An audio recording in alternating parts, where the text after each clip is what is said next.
Subscribe कीजिए मेरे YouTube channel Sameer sir की पाठशाला को और दबाइए बेल आइकॉन मेरे लेटेस्ट अपडेट के लिए। इसमें कोई भी पैसे नहीं लगते।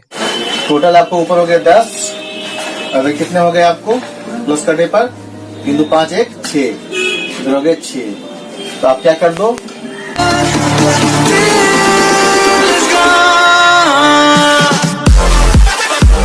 नमस्कार दोस्तों, स्वागत है आप सबों की पाठशाला में। आज जो मैं विषय लेकर के आया हूँ बिहार एसएससी के लिए जो है रीडिंग पार्ट में, ठीक है, एग्जाम में काफी हेल्पफुल रहेगा ये। तो मेरा पहला प्रश्न है बिहार एसएससी के लिए इंटर लेवल का जो होने वाला परीक्षा दिसंबर में। एक घड़ी दोपहर 1:30 बजे का समय दर्शा रही है। यदि मिनट की सुई दक्षिण दिशा की ओर हो तो घंटे की सही सुई की दिशा किस दिशा की ओर होगी? तो 4 ऑप्शन है, ए उत्तर, बी दक्षिण पूर्व, सी उत्तर पूर्व और डी सी उत्तर पश्चिम, डी उत्तर पूर्व। सबसे पहले घड़ी बनाता हूं मैं। यहाँ पर होते हैं 12 और कितना 1:30 बोल रहा है ना, 1 2 यहाँ होता है 6। तो जब 30 हो रहा है तो ये पूरी इस जगह पे होगा और मिनट की सुई थोड़ी सी छोटी होती, घंटे की सुई तो ये इसके बीच में रहेगा, ठीक है। तो बता रहा है कि यदि मिनट की सुई दक्षिण दिशा की ओर दिखाई, ये दक्षिण है, अगर साउथ है तो ये कौन सा दिशा होगा? ये हो गया उत्तर यानी नॉर्थ और ये हो गया पूर्व यानी कि ईस्ट। ये क्या नॉर्थ ईस्ट हो जाएगा यानी उत्तर पूर्व हो जाएगा ये दिशा, उत्तर पूर्व। जो आपका आंसर हो गया डी, ठीक है। इस प्रकार बहुत ही आसानी से आप लोग समझ गए ये प्रश्न जो है, और मैं इसके पहले बता भी चुका हूं आपको कि डायरेक्शन में किस प्रकार से आप लोग अध्ययन करें। मेरे उसमें देखेंगे, मैंने डायरेक्शन के विषय में बताया है, उत्तर किधर होता है, पूर्व किधर होता है। इसके लिए आप लोगों को नियमित बनाया वीडियो देखना ही पड़ेगा, ठीक है। अब मैं अगला प्रश्न लिख रहा हूँ, वीडियो के अंत तक बने रहे। और जो लोग मेरे नए चैनल में आए हैं देखने के लिए वीडियो, वो सब्सक्राइब अवश्य कर दें। एक बेल आइकॉन का घंटा है उसे अवश्य दबा दे, क्योंकि मेरा नया अपडेट जो आपको हमेशा मिलता रहे। और एक लाइक का बटन दबा दे, अगर अच्छा लगे तो लाइक जरूर करें, ठीक है। ओके, मैं अगला प्रश्न लिख रहा हूँ। तो दोस्तों अगला प्रश्न आपके सामने में फिर से है, दूसरा नंबर। एक ब्लड रिलेशन से क्वेश्चन है।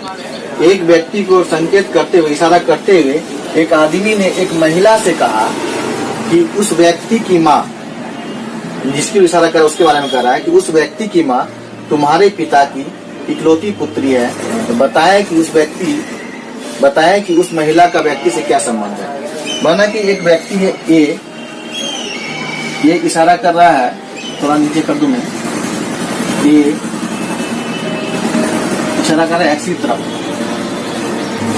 और ये किसी से कह रहा है, माना कि जेड से कह रहा है, जेड से कह रहा है और इसके बारे में कह रहा है, ब्रैकेट ये व्यक्ति है।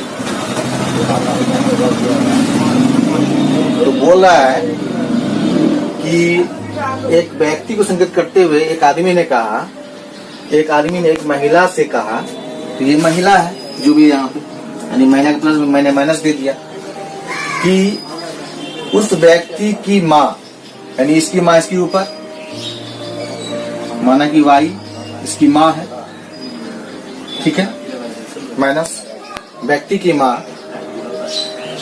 तुम्हारे पिता की इकलौती पुत्री है। तो ये किसी की पुत्री है, तो इसकी पुत्री है, तो ये ऊपर एक बनेगा, माना कि के और सब, ठीक है, एक्स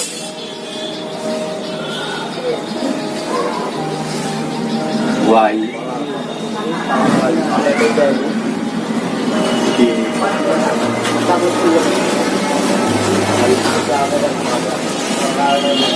तो एक महिला को इशारा करते, एक महिला से कहा कि इस व्यक्ति की माँ, इसकी माँ या माने सोदी, अब बोलता तुम्हारे पिता की इकलौती पुत्री है। ये किसी की पुत्री है, तो माना कि ये के की पुत्री है। अब ये जो के की पुत्री है, अब ये कह रहा है इस महिला से कि तुम्हारे पिता की इकलौती पुत्री है, यानी ये जो है वाई, तो इसके पिता की इकलौती पुत्री है। और ये बात कर रहा है इस व्यक्ति के बारे में, यानी कि एक्स के बारे में बात कर रहा है, व्यक्ति ये है। तो बोला तुम्हारे पिता की इकलौती पुत्री है, तो इसका जब इसका पिता समान हो गया तो यहाँ पर जेड हो गया, और यहाँ पर भी क्या है, माइनस है, मैंने माइनस दे दिया। अब देखिए प्रश्न ये उठता है कि इस व्यक्ति की माँ तुम्हारे पिता की इकलौती पुत्री है। जब पुत्री इकलौती है, इसका मतलब ये है कि ये यहाँ जेड की जगह वाई ही होगा। ये जेड मैंने लिखा था समझाने के लिए, तो यहाँ पर जेड नाम चूंकि पुत्री इकलौती है तो दो पुत्री कैसे हो सकता है। अगर यहाँ किसी पुरुष को इशारा करता तो ये इसका भाई हो जाता है यहाँ पर। इस प्रकार से इस महिला इस व्यक्ति से क्या संबंध है, तो ये ऊपर की ओर है, इसका मतलब ये इसकी माता है। ऑप्शन नंबर सी आपका आंसर हो गया। ठीक है, अगर आप लोग ब्लड रिलेशन का ये नहीं समझ पा रहे हो तो आप लोग तभी समझ पाएंगे जब आप लोग मेरा वीडियो को पूरा देखेंगे। मैं समझाया गया है, मैंने ब्लड रिलेशन का चैप्टर ही बताया है, चैप्टर का देख ले, ब्लड रिलेशन का चैप्टर है, उसमें उसको समझ लें, उसमें डायग्राम पूरा बताया गया है। इसके अलावा मैंने सेट में ही बताया है, तो वीडियो के अंत तक बने रहे आप लोग। मैं अगला क्वेश्चन लिखने वाला हूँ। अब ये भी प्रश्न दोस्तों आपको ब्लड रिलेशन से में बोला गया है कि अपने पति से मुस्तफा का परिचय कराते हैं। अपने पति से मुस्तफा का परिचय कराते हुए फातिमा ने कहा इसके भाई यानी कि मुस्तफा के भाई का पिता मेरे दादा का इकलौता बेटा है, बताएं कि फातिमा का मुस्तफा से क्या रिश्ता है। चाची, बहन, भतीजी और माता क्या रिश्ता है। डायग्राम में बताता हूँ। तो मुस्तफा का परिचय कहता है, फातिमा ने कहा इसके भाई यानी कि मुस्तफा के भाई, मुस्तफा, और भाई इसके बगल में होता है, चाहे वो ABCD कुछ भी होता है, मैं बगल में भाई लिख देता हूँ, जो लिखा हुआ लिख देता हूँ भाई। जब क्यू में हो तो वो आपस में भाई बहन या भाई भाई होते हैं। भाई तो प्लस का चिन्ह दे दिया, नहीं भी दिया, मुस्तफा नाम से लग ही रहा है कि ये पॉजिटिव ये होगा, ये पुरुष होगा। तो फातिमा ने कहा इसके भाई का पिता, तो मैं पिता को पिता नहीं लिख देता हूँ, पिता बोल रहा है। अब ये बोली फातिमा मेरे दादा, यानी फातिमा के पिता का पिता, जैसा बोला वैसे डायग्राम बना रहे हैं। मुस्तफा से परिचय कर रहा है कि इसके मुस्तफा के भाई का पिता। अब बोल रहा है फातिमा मेरे दादा, इसके दादा ये हो गए, या मैं दादा लिख देता हूँ, दादा, पिता के पिता हो गए, ये पिता के पिता यानी कि दादा। लिख रहा है कि मेरे दादा का इकलौता बेटा है। कौन? तो ये जो है इसके दादा का इकलौता बेटा है। तो मैं अगर यहाँ लिखता हूँ, ये अगर इकलौता बेटा है यहाँ भी चलेगा। अच्छा, मैंने यहाँ पिता मैं उठा के यहाँ ले आया, और ये आ गई आपको फातिमा यहाँ, और पिता लिखूं या दादा, दादा आ गया यहाँ।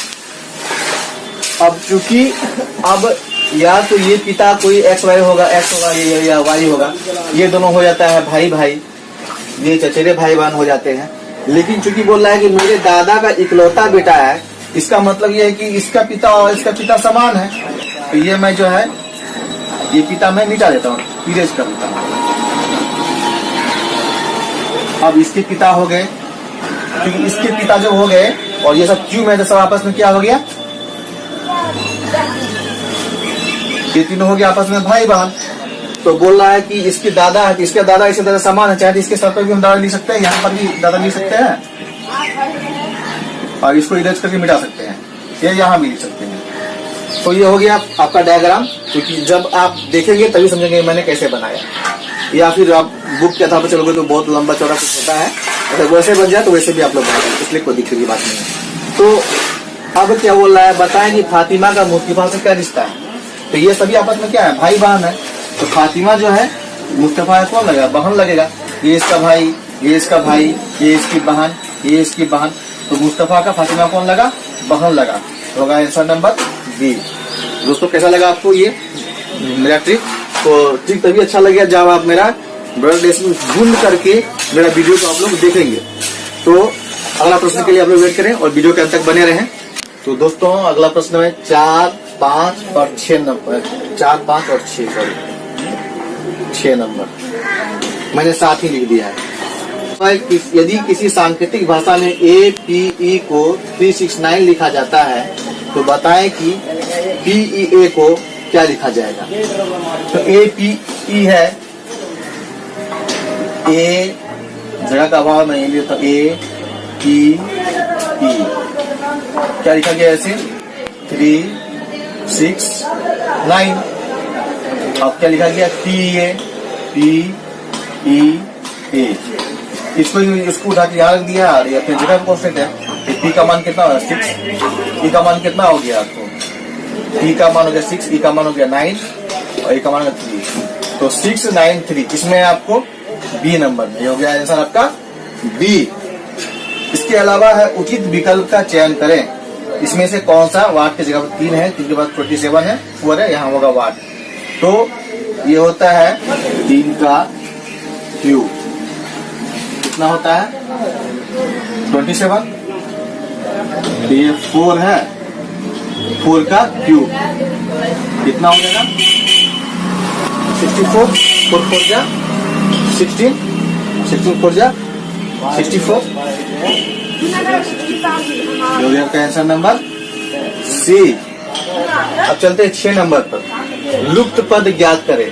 इनमें से कौन सा जो है 1, 9, 25, 49 यहाँ वाट है, यहाँ 121 है। यहाँ पर क्या होगा, ये 4 ऑप्शन भी दिए गए 64, 81, 91 और 100। तो ये हो जाए आपको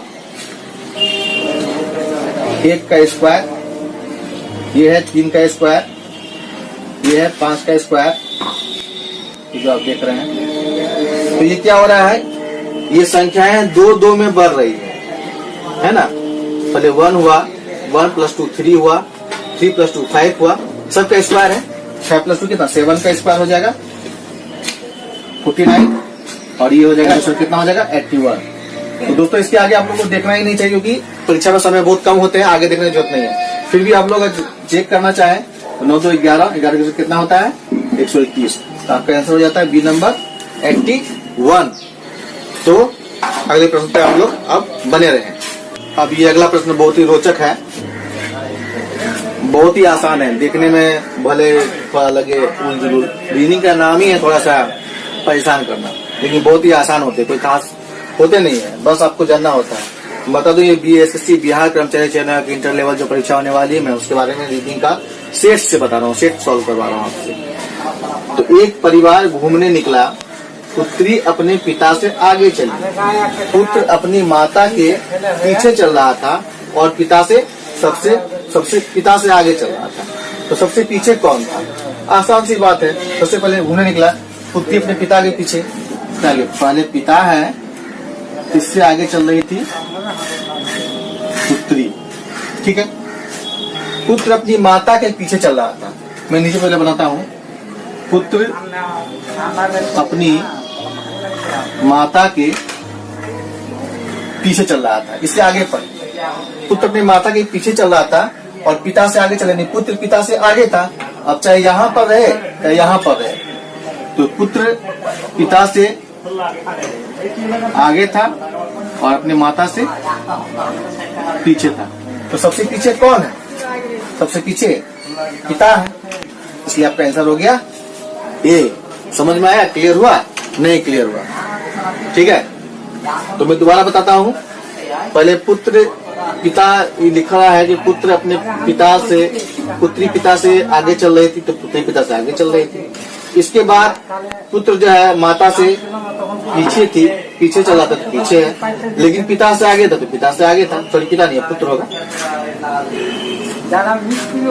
आगे था। सबसे पीछे कौन बचा? पिता बचा, ठीक है।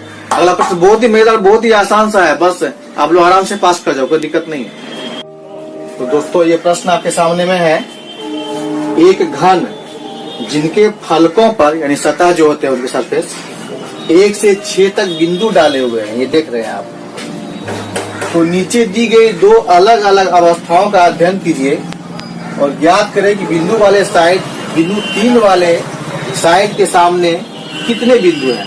एक्चुअली ये प्रश्न डाइस से लिया गया है, या घन लिख दिया गया है, लेकिन प्रश्न है डाइस से। तो डाइस से कई नियम होते, रूल होते हैं, मैं तो सिर्फ सेट बना रहा हूँ, उतने लंबे रूल को मैं बता नहीं पाऊंगा। तो इसका सिर्फ जो आंसर निकले किस प्रकार से वो मैं बता रहा हूँ। यहाँ 5 इसमें 5 इसमें 5 कॉमन पर ये मैंने तीन बिंदा दिए, यहाँ पर चार बिंदा होता है। तो यहाँ पर क्या है ना, यहाँ पर 5 है, यहाँ पर 5 है, देख लीजिए 5 बिंदा है, यहाँ 4 है, यहाँ 4 है। तो ये 5 4 ले लेंगे कॉमन और ये 5 4 ले लेंगे कॉमन। अब क्या बचा 2 और 3। तो बोल रहा है कि 3 का अपोजिट क्या होगा, 3 का अपोजिट हो जाएगा आपको 2। यही इसका आंसर, यही ट्रिक है, यही तरीका है। तो पूरी तरीका जानने के लिए आप लोगों को ये चैप्टर पढ़ना पड़ेगा, तभी जाकर के होगा। अब मैं अगला प्रश्न लिखते जा रहा हूँ, आप लोग वीडियो के अंत तक बने रहे और ठीक होगा। जो लोग नए लोग आए हैं वो अगर सब्सक्राइब कर दे, मेरे सब्सक्राइब बढ़ रहे हैं, बहुत अच्छा लग रहा है मुझे, मेरे व्यूअर भी बढ़ रहे हैं, लास्ट टाइम आप लोग बढ़ा रहे हैं, सबके वीडियो देख रहे हैं। अब मुझे लग रहा है कि मैं यूट्यूब में रह जाऊंगा आप लोगों की जो है मेहरबानी से। अगला प्रश्न मैं लिख रहा हूँ, काइंडली वेट कीजिए मित्रों। अगला प्रश्न आपके सामने में है, दिए गए चित्र में कितने आयत हैं? तो ये अगर आयत आप लोग काउंट करोगे तो 1 2 3 4 5 6 7 8 9 10 11 12, फिर एक 13, फिर इसमें भी एक आयत आता है, फिर यहाँ भी एक आयत है, यहाँ भी एक आयत है। जैसे काउंटिंग करने में काफी समस्या होगी और टाइम भी आप लोग का काफी चला जाएगा और एक्चुअल में आप लोग आंसर भी नहीं आएगा, 100% नहीं आएगा, ठीक है। और यदि ऐसे आ जाए बहुत प्रैक्टिस से किसी का तो अलग बात है। इसका एक ट्रिक होता है, मैं बताता हूँ। इसमें ये तो रो और बल, देखिए रो है 1 2 3 4, तो रो हो गया 1 2 3 and 4, चारों कॉलम है 1 2 and 3, फिर 3 कॉलम है। तो सबको आप ऐड कर दे, प्लस कर दे, कितना होता है 4 3 7 दोनों 10, टोटल आपको ऊपर हो गया 10। अभी कितने हो गए आपको प्लस करने पर, 3 5 1 6, इधर हो गए 6। तो आप क्या कर दो, 10 गुने 6 बराबर 60, यानी कि इसमें आपको टोटल 60 आयत है। आपको आश्चर्य लग रहा होगा इसमें 60 आयत कैसे हो गया, तो 60 आयत होंगे ही होंगे, लेकिन यही ट्रिक है आपका, आंसर हो जाएगा आपका सी।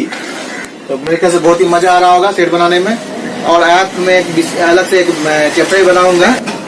तो दोस्तों आज जो है बिहार एसएससी रीजनिंग का सेट जो चल रहा है, ये रीजनिंग का बिहार एसएससी इंटर लेवल का, ये आज का अंतिम प्रश्न है। ये जो व्यू चाहिए, जितना ज्यादा व्यू आप लोग कर सके, इस बात से मैं सदा आभारी आप लोग का रहूंगा। तो सब्सक्राइब अवश्य करें जो नहीं किया। तो ये प्रश्न आपको थोड़ी सी यहाँ नॉइस होती है, आवाज होती है, क्योंकि सड़क किनारे में थोड़ी परेशानी होती है। खैर ये वक्तव्य है, वक्तव्य के आधार पर इसके आगे कुछ लंबा चौड़ा कुछ लिखा हुआ रहता है, वो मैंने नहीं लिखा है और वो एग्जाम में आपको लिखा हुआ मिलेगा। तो उसके लिए आपको परेशान नहीं होना है, बस इतना से भी आप एग्जाम लाए तो आपका काम चलेगा। तो वक्तव्य, यदि अगर खेल कूद को अधिक प्रोत्साहन दिया जाए तो भारतीय ओलंपिक प्रतियोगिताओं में अधिक स्वर्ण पदक जो है वो जीत लेंगे। इसका पूर्वानुमान है, इस पूर्वानुमान के आधार पर यह वक्तव्य कहा गया है। तो यह है भारतीय स्वर्ण पदक नहीं जीतते, इसलिए ये बात कही गई है। नंबर 2 में है खेलकूद को अधिक प्रोत्साहन से निष्पादन यानी जीत में सुधार होगा। खेलकूद को अधिक प्रोत्साहन देने से निष्पादन में या जीत में जो होता है वो सुधार होगा। तो इसमें से कौन सा मान्य, केवल एक मान्य है, केवल 2 मान्य है, दोनों पूर्वानुमान मान्य है, दोनों पूर्वानुमान अमान्य है, दोनों असत्य है, गलत है, जो भी है। तो दोस्तों मैं ये कहना चाहूंगा, आप लोग ये देखें, भारतीय स्वर्ण पदक नहीं जीतते, क्या इस बात की चर्चा इसमें दी गई है? यदि खेल कूद को अधिक प्रोत्साहन दिया जाए तो भारतीय ओलंपिक प्रतियोगिताओं में अधिक स्वर्ण पदक जीत, यानी कि स्वर्ण पदक वो तो शायद जीतते ही होंगे, अधिक जीतेंगे। एक बात से कई बात का मतलब निकल के सामने आता है, इसलिए अधिक का मतलब ये हो गया वो स्वर्ण पदक जीतते हैं शायद, लेकिन अधिक जीत पाएंगे, इसीलिए नहीं जीतते, ये गलत हो जाएगा। दूसरा है खेल कूद को अधिक प्रोत्साहन से निष्पादन में यानी खेल जो जीत में सुधार होगा, ये सही है। अगर खेल कूद को अधिक प्रोत्साहन देंगे, उसको अधिक डेवलप करेंगे, आर्थिक हेल्प करेंगे, हर तरह से मैंने उसको जो इम्पोज करेंगे कि खेल कूद अच्छा हो सके, तो जीत होना स्वाभाविक है। अच्छे उसमें ये कोच रहेंगे, खिलाड़ी बेहतर तरीके से परिश्रम करेंगे, तो ये मतलब खेल कूद को अधिक प्रोत्साहन देने से निष्पादन में सुधार होगा। इस प्रकार से केवल 2 मान्य है, बी नंबर आपका आंसर सही हुआ। तो दोस्तों आप लोगों को आज का वीडियो कैसा लगा ये आप जो है कमेंट बॉक्स में अवश्य लिखें। कमेंट्स जितने आते हैं मुझे अच्छे लगते हैं, और कमेंट्स जितने व्यू होते हैं उतने तो कम आते हैं, तो कमेंट्स अवश्य करें। मैं जब भी वीडियो डालूं आप लोग को बिना शेयर किए आप लोग तक पहुंच जाए, आप लोग खुद खोल के देखेंगे समीर सर की पाठशाला है, कुछ तो नया आया होगा। अब बिल्कुल आएगा, आप लोग निश्चिंत रहें, क्योंकि मेरे ही कोचिंग से बहुत सारे स्टूडेंट बहुत अच्छे अच्छे पद पर गए हैं, आप लोग भी जाएंगे।